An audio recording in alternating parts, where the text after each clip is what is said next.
Chicago, where the fire serve cold, but the Wolves and the Hawks never shiver in the snow. The Bulls keep it running, the Sox run the South, the Cubs run the North, but the Bears run the house. True Chicago sports fans got their ears to the street. Any team make a move and they never skip a beat. And in this house, this is where we be. Welcome to the show with E-ROC and BIG Z. Welcome, everybody, to the newest edition of the TCSF podcast. This is episode 7. We're starting to become pros at this, don't you think? A little bit. Yeah. As always, I'm Big Z. I'm here with E-ROC. What up, E? What's going on, man? What do we got going on today, man? Well, I would definitely say we are professionals. I'll agree with you with that. We have a special guest this week. His name is Tom Geiger. He is the GLENVIEW Stars 19U assistant coach. We'll talk to him about his new position on the GLENVIEW Stars women's hockey team, and he'll provide some analysis to a couple of hockey novices as to what's going on with this BLACKHAWKS playoff run. Yeah, maybe you can break down what really is offsides, because I have no idea. But first, let's talk some baseball. This is our newest segment. It's called 3 Up and 3 Down. I think I'll perplex him with my slow ball. 1, 2, 3 strikes, you're out. All right, we're going to talk about 3 good things and 3 bad things about our favorite baseball teams. First up, Z, what do you got for your White Sox? Give me something to listen to. Some good nuggets. All right, for the good, Tim freaking Anderson. What a leader. This guy has a bat. He went, 4 for 5, almost had a cycle on his first day back. I mean, he's just a beast. We knew that he was a beast on the defensive side, and this past 2 years, his offensive production has been untouchable on the shortstop. I mean, you can compare him to Javi on the north side, and you can compare him to Tatis right now, who's leading the National League in home runs. You've got an all-star in the making. He should be an all-star, and he should be competing for a batting title pretty soon. I mean, he's got to be the face of the team at this point. Oh, yeah, him and Keuchel. Yeah. Which leads me to point number 2 here. The starting pitching has been pretty good. Giolito and Dallas Keuchel. Giolito's batting average against him is .228, which is pretty good. You know, they're hitting .228 against him, which is really good. And then you got Dallas Keuchel, who's stepped up as the veteran and leader. Leader this quick from not being on this team very long. No. And he said, I'm going to call out these players because these guys showed up at Detroit. And yeah, you guys showed up late, but you're professionals. Guess what? Every game counts. It's a 60-game season, and every game counts. You cannot dog it. Yep. There's no way. So when he called out the players, and we'll play the clip right after I finish this little comment here, but Tim Anderson and James McCann, who are the veterans on this team, stood with Dallas Keuchel. Now, here's the issue with that. Some people might say, well, he called everybody out in the media. That's not the truth. He went over to everybody in the locker room, kicked out Renteria, and said, I need to talk to the guys. And told everybody to their face, this is what I think, this is the issue, and it's got to be. Well, he stepped up. He stepped up to the plate and told the guys firsthand to their face, and then he went to the media and said what he said to them. So I give him a lot of respect for that. That's the correct way to do it. Don't call out your teammates through the media. Tell them to their face. And you got a guy that won a World Series. Yeah. You know, Cy Young winner and World Series winner. Granted, the team that he won the World Series with is in a lot of trouble right now. But I mean, like, he's well respected and he's a World Series winner. So bringing in a veteran like that, you know, that's the kind of guy that these young guys need. All right, we'll listen to the clip. I would have liked to see the team play better tonight, especially after kind of a defeating loss last night with Giolito and Bieber going at it. I mean, we just came out flat, and I feel like we just stayed flat the whole game. We got some guys coming out and taking professional at-bats, being professional on the mound and doing what it takes to win. We got some guys kind of going through the motions, so we need to clean a lot of things up. You know, if we want to be in this thing at the end of the season, we're going to have to start that now. All right. So, like we said, we already covered the clip. You guys heard it firsthand. You can give us your impression.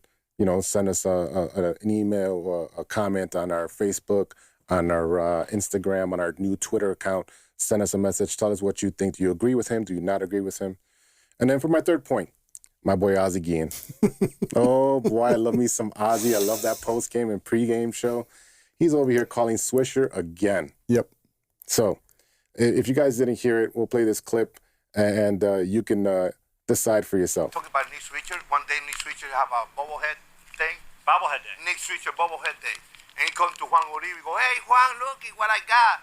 And Juan, he said, yeah, you see the outside, I got a statue. I got to hit myself like this, hitting, catching the ball with the window washer. You don't. How about that one? I mean, Swisher's over here happy because he got a bobblehead. And I actually have that bobblehead because I went to that game, and I hate Nick Swisher. Yeah. So it's just there because I have all White Sox memorabilia. So he's not the only one. Oh, yeah. Yeah. Yeah. So he's over here talking to Uribe like, hey, look at me. I got a bobblehead. And Uribe was like, hey, bro, go outside and see that big old statue? I'm on it. I mean, I love it. I love it. He was a weird dude. Oh, my God. No one liked him.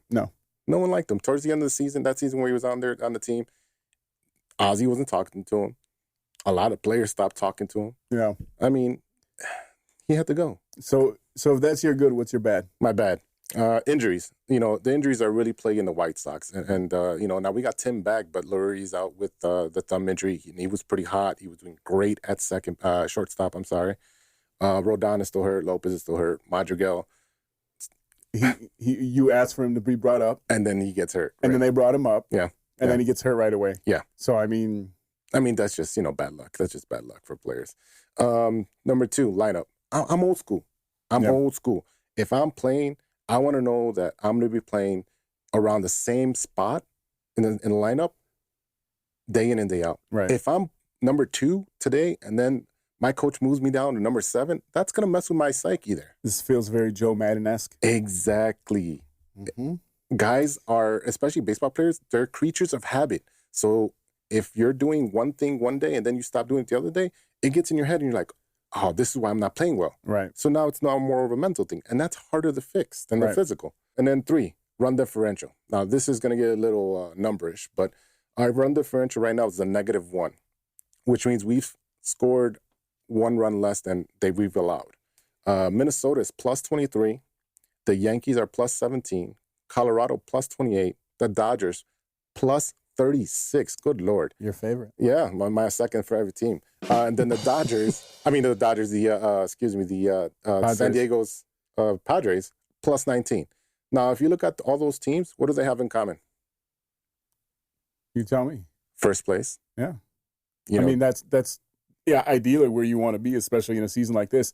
Now, don't forget, we do have a lot of teams going to the postseason. You do have. We do. You have the first and the second and 2 wild cards. If our run differential is a -1, and we're going to play Minnesota or the Yankees, you're going to get smoked. Right. You're going to get smoked. Because the name of the game is to outscore your opponent. Right. And if we can't do that right now during the regular season, you're not going to do that in the playoffs. Right. All right. So that wraps it up for me on the south side. So, I mean, when we look at the Cubs, my first good thing about them is a great record. I mean, right now we're looking at this is Thursday night, right? Yeah, Thursday too. We literally just watched Darvish, unfortunately, not get the no that he was looking for. But they got the win. What's important is you got the win. But you have a great record, and you're beating the teams that you should be beating. Yes. Now, granted, you didn't get to play your rivals because they can't stay at the casino. But you're doing it with both good offense and you're doing it with great starting pitching. Yes. You're looking at, like I said, Darvish, Hendricks, Lester, all professionals. Chatwood had that slip up, but one bad game. That's okay. He was doing good. And that was the only really bad starting pitching game when they got blown out. But that's going to happen. Every one of those pitchers is going to have one hiccup, and that's okay. And we didn't expect much out of him to begin with. Right. Number 2 is Kipnis. Fitting right in. Chicago kid. He has a 364 average. He slid right into the lineup like he actually belongs with the team. And he only signed a minor league deal, and he's already paying off dividends. And he fits in so well that Rizzo even gave him a hard time about what happened in 2016. What do you mean he gave him a hard time? I mean, what did he bring up? Well, you could listen to this real quick. Put those into words, and there's just always bits and pieces that come back to you. And I've already had Rizzo walking me through where I celebrate here. Celebrating, I'm like, thanks, buddy, I get it. Come on, really? You're talking about rubbing it in. You got to do it. I mean, but what that means is that they're true teammates. If you can rib somebody and you can give them a hard time about something like that, that means that you fit in and you're part of accepted. Yes, sir. For number 3, I'll say David Ross. I mean, so far so good. We didn't know what to expect from a guy who won with this team, and he's making it work. They had a home run contest to hit cardboard cutouts during the Cardinal COVID layoff, which was, we talk about Joe Madden-esque, that was there. But you weren't playing at all. you couldn't play. So what did they do? During practice, they did something silly, and I'm all for it. Yeah, this is he took a page out of Madden's playbook with doing some kind of team building. I'm sorry, I'm already stuttering. Yeah, some type of team building that actually does help. As a teacher myself, I do that. Team building, it does build camaraderie, especially when you got a couple new guys in there, make them feel part of the group, and you're doing something silly, everybody's having fun. It brings a team together. Right.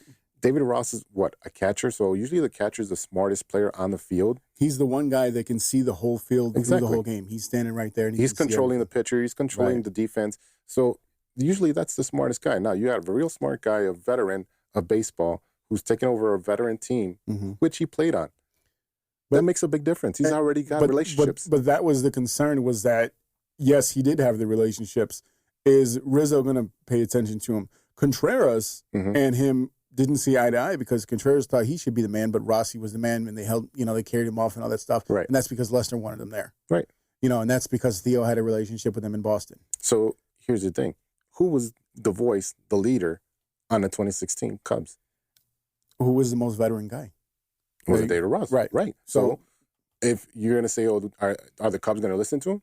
Yeah, they're going to listen to him. Yeah, I mean, but that was the concern. A guy that you played with, are you going to listen to him? You know what I mean? As a manager. Right. It's different when, your peers tells you, hey, shape up.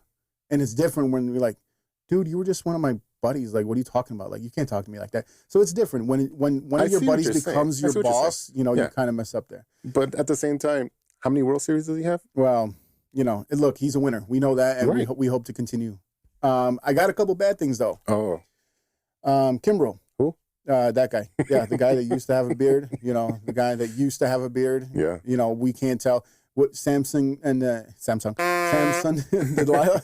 You know what I mean? Like, we don't know where the source of his power was, but like I said before, last time he was really good was in Atlanta, and that's all I want. I don't even want to go any further than that because I am tired. It's like they put a wanted sign with a picture of him and his beard, and he shaved his beard off so they wouldn't find him. Since we've always had a problem with closers, we had to go out and get Chapman, then they had Wade Davis, then they went and got your boy from the Dodgers, who never even really saw the field with the Cubs because he was injured the whole time.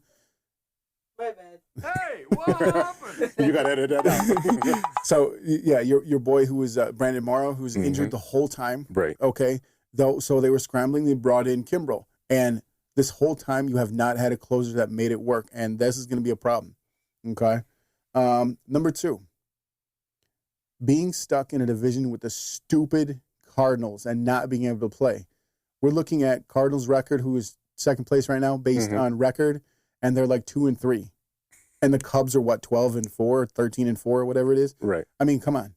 Can we just kick the Cardinals out already? I'm sick of because guess what's happening now? Yeah. It's affecting my team.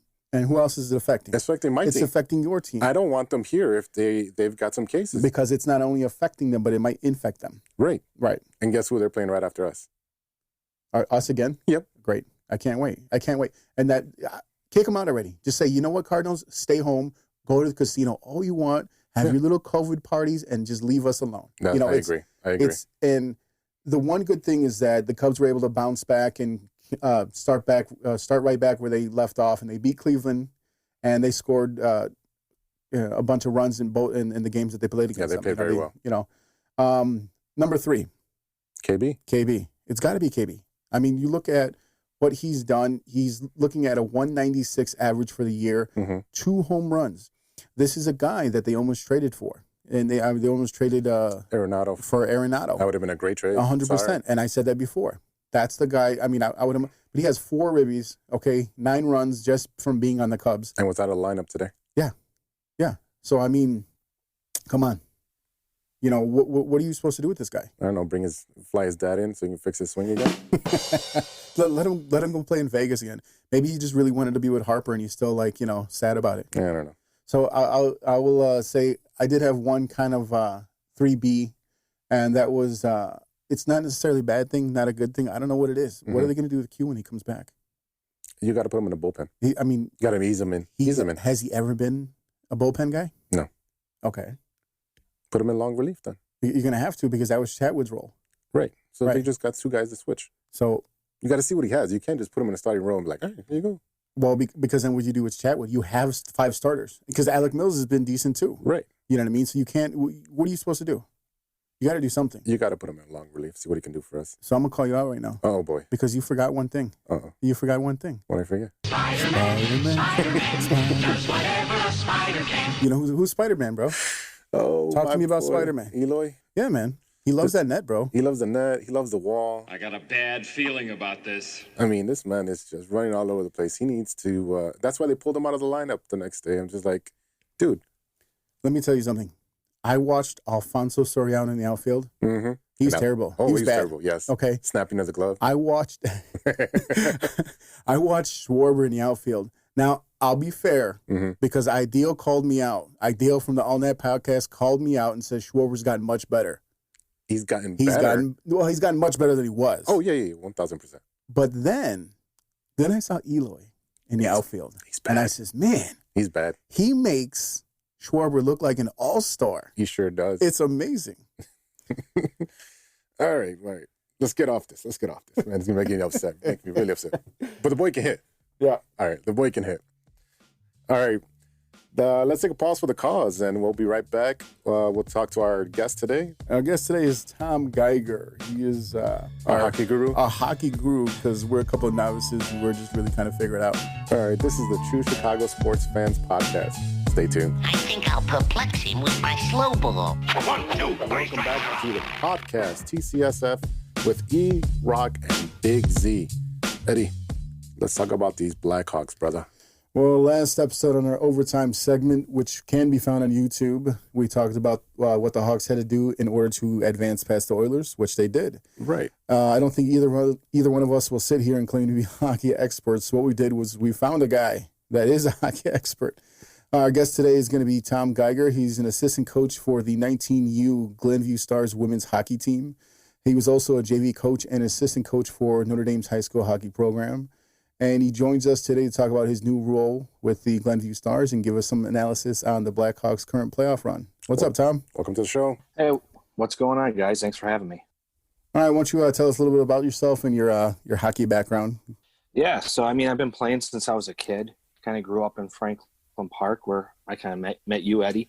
I'm a coordinator over at the Park District for the MITE program. I also just got finished up with a couple of years at Notre Dame College Prep, coaching the high school level. I've coached travel, house, played a little bit at Illinois State when I was there, and spent some time with the Chicago Steel and their hockey operations, part of their program. And now I'm moving on to some girls hockey because I have a daughter that plays, and I'd like to contribute to the game. That's awesome.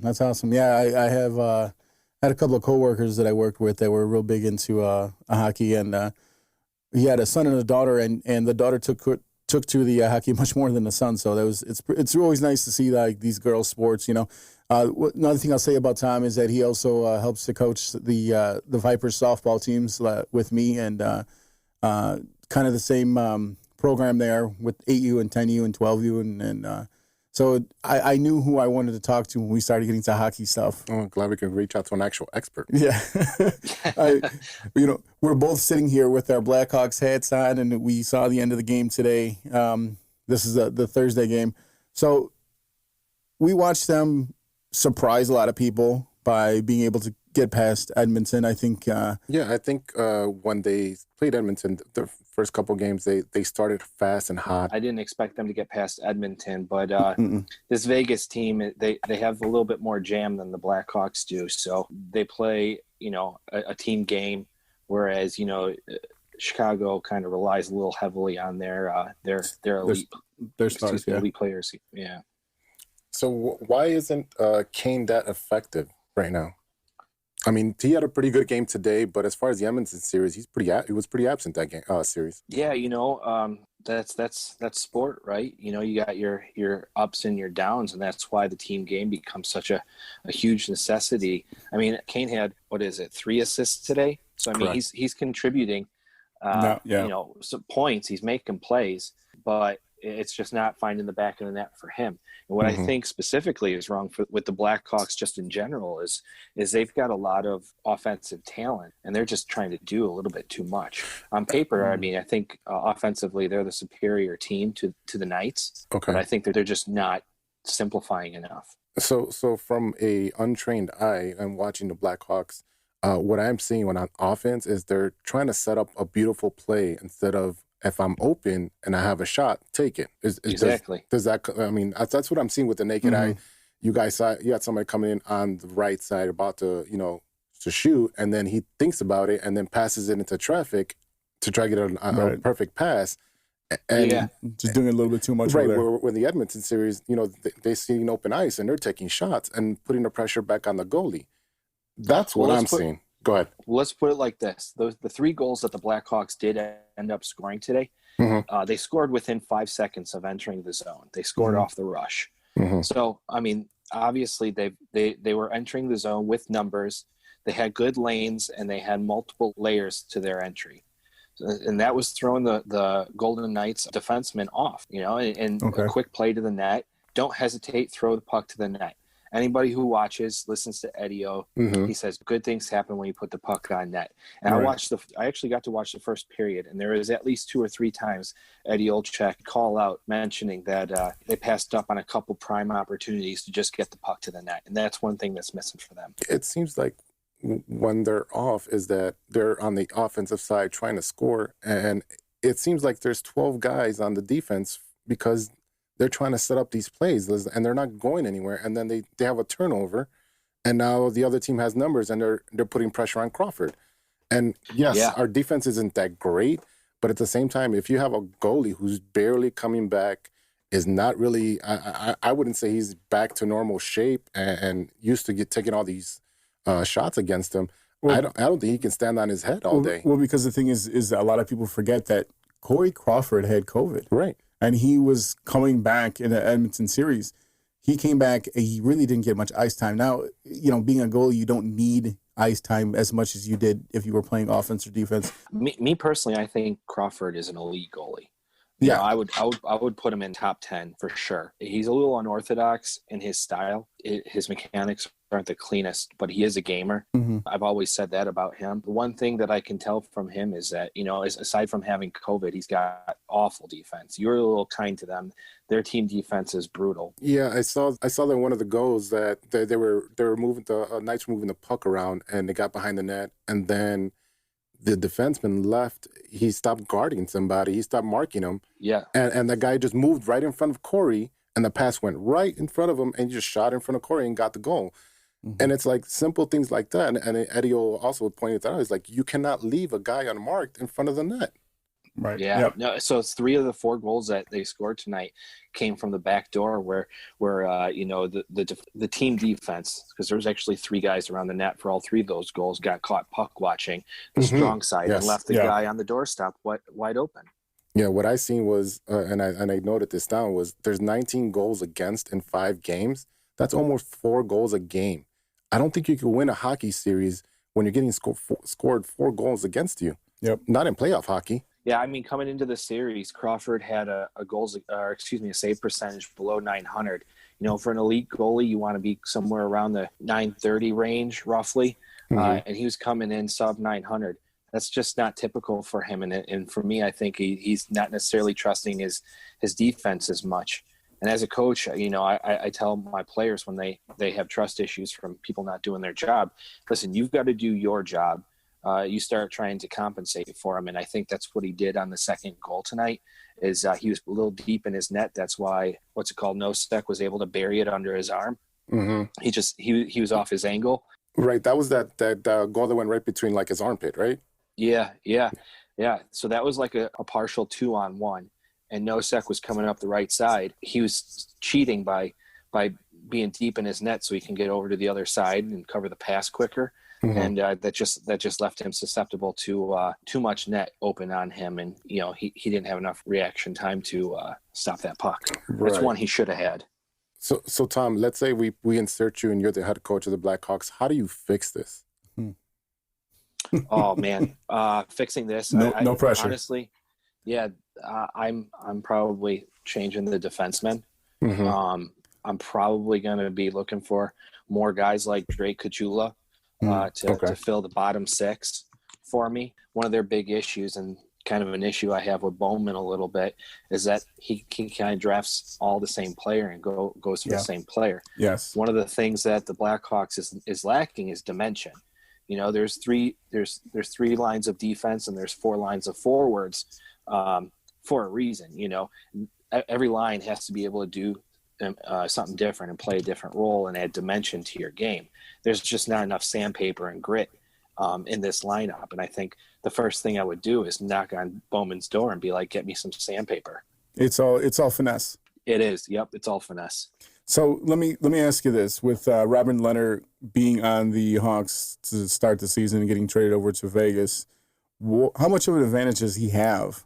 You know, knowing these players and playing with them this season. You know what? Not as much as they have the advantage on him. I mean, honestly, what it comes down to, where you might find yourself with an advantage, is maybe a breakaway or a one-on-one, knowing someone's tendencies. But with the speed of the game, there's no way any of that really comes into play until it becomes, one person with the goalie, at least in my opinion. What the real advantage is the players knowing exactly what his weaknesses are. So if he's got, a slow glove hand, or a heavy blocker, whatever it is, or if he gets rattled when you shoot up around his head early in the game, all that stuff comes into play, and they've got those notes on him. So it's really more advantage Chicago, in my opinion. So right now, this is recording on Thursday night. We're already down 0-2. The first game, the Knights just kind of beat the snot out of us a bit, and this last game they took it into overtime and they lost.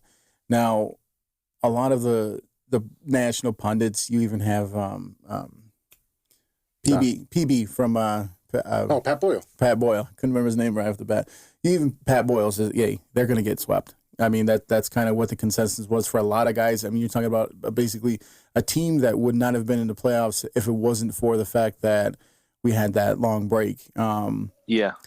Do you think by the time we're going to publish this on Monday, okay, we have 2 back-to-back games this weekend. Is there any way that we're still playing hockey after this weekend? Honestly, I'm expecting Jonathan Taves to wake up a bit. Yeah, he had a good first series, but he hasn't showed up this series. Yeah, well, he's come in. He's winning a lot of faceoffs, and that's one thing that the Hawks are doing right now is they've got the advantage on the faceoff so far this series, coming in over 50% in both games. The trick of what they need to do is hopefully they're seeing what, I mean, compared to the guys in the NHL, I wouldn't consider myself an expert like you guys are, but if I can clearly see that, they're getting outshot terribly in both games, that means that Vegas is obviously outpossessing it. So those shots aren't all first chance shots. They've got to be rebounds as well. So that means getting to more loose pucks, and that's all heart right there. Yeah. Getting those loose pucks, and Jonathan Taves is one of the best, if not the best leader in the game today, in my opinion. So I expect him to show up, light some fires, and Patrick Kane is Patrick Kane. I don't expect him to stay quiet. DeBrincat still hasn't scored yet. Yeah, he will. So once there's still a lot of weapons that. And you had Kubalik go off in the beginning of the last series. The thing is, I think one of the big advantages that the Hawks had last series was the fact that they had all the playoff experience and the Oilers did not. Now you come up against a Vegas team who went to the Cup, did not win, but they were in the Cup, and I mean they were right there. So, right. And you're talking about a very new franchise. A franchise that came in and, they got to do their draft, picking whoever they wanted to pick or that was available to them. And, it's not very often when you see a team come into any league.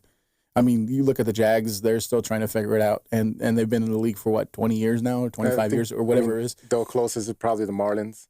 They Marlins won within the first 10 years. They won and they dismantled and then the they squad won again twice. Yeah, right. So, I mean, it's not very No.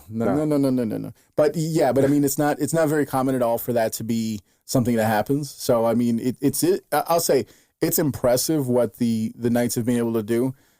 I mean, aside from the Hawks, like I don't know, for some reason I kind of latched on to him last year, and I was kind of paying attention to him more. I got a buddy that lives out in Vegas, and he was all about yeah. So I mean, like he was all about it. So I was like, all right, man, I got you. So it's impressive what they're being able to do, and I think that's the one thing that the Hawks cannot rest on. Yes, you have the playoff experience, you have the 3 cups for whoever's left from that team, but Vegas has got some vets out there too who have built up their resume as well. Yeah, I think McPhee did a really nice job with the expansion draft there. You know, you had a bunch of players that were miffed, kind of getting left unprotected by their teams. You know, players that had a lot of jam and some sandpaper to their game and a lot to play for. And they galvanized real quick. So I think that locker room has a ton of chemistry. And some of the pieces that they've added since their first year, I think just, you know, add on top of that. And not only that, they've got an owner there that invests heavily in the team, putting on a great show for their fans and everything. It's real easy to buy in when you got something like that going on. They have a very similar culture like the Blackhawks do, where, you know, they get the fans involved, the presentation of the team. The city's really bought into having hockey there. I mean, during the national anthem, they yell out Knights. You also got to consider the fact that this is the first professional team to play in Vegas. Correct. And they did a fantastic job of getting the fans involved. I mean, you know, they're getting the Raiders now, but the Raiders were an established team. This was a Vegas team. Hey, Vegas, here's a team for you. And, you know, NHL was smart to get Vegas involved. Go ahead, Tom. One quick thing I wanted to touch on that we kind of forget as well, that galvanized that whole city around that hockey team, is that right at the very beginning of that season that they first started, we had that, you know, that Vegas shooting tragedy. That's and the Vegas Strong thing was going on, and that whole city rallied around that team, and it's something that, you know, they still hold.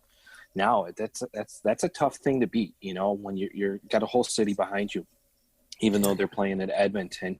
You know, right now Hawks fans aren't really too happy, and it's probably a benefit that they're playing away from the United Center for the Hawks. Tom, my last question before we let you go. Thank you for spending some time with us. How much did the trade when we traded our defensive Eric Gustafsson? I can never say that name. Eric Gustafsson. Yep. Yeah. How much did that hurt the Blackhawks, especially right now during the playoffs? You know, I don't think it did. Honestly, okay. I mean, like I said, they're stacked up with very similar players. Adam Boquist kind of came in and filled his spot, and he's a very similar player. They're very, very much finesse players, and I'd like to see them bring in maybe some size, a little bit of jam, as I said. Like a Bufflin? Bringing a Bufflin? Yes. Who isn't he available right now, or he's going to be available? He's old as dirt. You know what? I'm not sure what is going on with him, to be perfectly honest. I don't know if he's semi-retired or what that deal is. So. Yeah, but don't hockey players usually play till they're about 57 years old? No, that's just Geiger. Hey, Tom, so we got one last thing I want to do with you here. Here at TCSF Pod, we do a thing called Stirring the Pot. And that's something that's either going to, you know, piss off one or both of us, and we'll kind of argue a little bit. Last couple times we did Stirring the Pot, quite literally, we talked about food.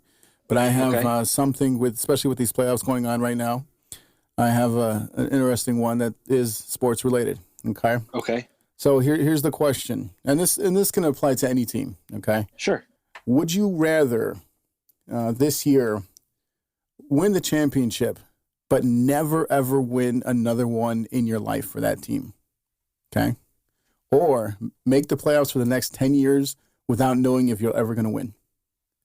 Oh, I'll take the 10 years. Really? I'll take the 10 years too.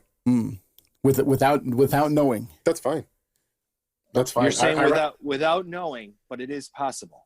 Right. So we don't know the outcome for 10 years. So I'm going to go with you, Tom, and take those 10 years. I'd rather be the Atlanta Braves than be the Chicago Bears. Yeah. Yeah. No, I here's the thing is, and this is just my opinion, the style of hockey that the Blackhawks are are playing and the way that they've built their roster, it's not something that I want to condone. So I don't want them to win with it necessarily. I'll be happy if they do, obviously for the fans and for the team. Any player wants to win it, but yeah, I think they need to redo their roster, and hopefully, you know, if they don't win it, they take a long look at their roster and realize that they need a little bit more dimension to it, and then 10 years of playoffs with hopefully a couple scattered in there, some championship parades. I'll take that. So here's my question. How many World Series did the Atlanta Braves win? That's, you see I'm making a big fat goose egg. Yeah, that's okay. That's a big fat goose egg. That's so okay. guess what I'm doing? I'm taking the sure thing. Yeah. I'm taking the sure thing because I want to see my team win. I got you. If I never see the Cubs ever win another title, I got to see one. Or I could just be teased every year. Hey, you guys are great. Oh, man, this is no shot. I am not sitting there getting teased for 10 years. And then by the time, I've seen it too many times. You see these teams that go over and over and over to the playoffs. Look what happened with the Jazz. Hey, man, I'd rather be Tom Brady and make it to the playoffs every year and have a chance to win a Super Bowl. But Tom Brady won.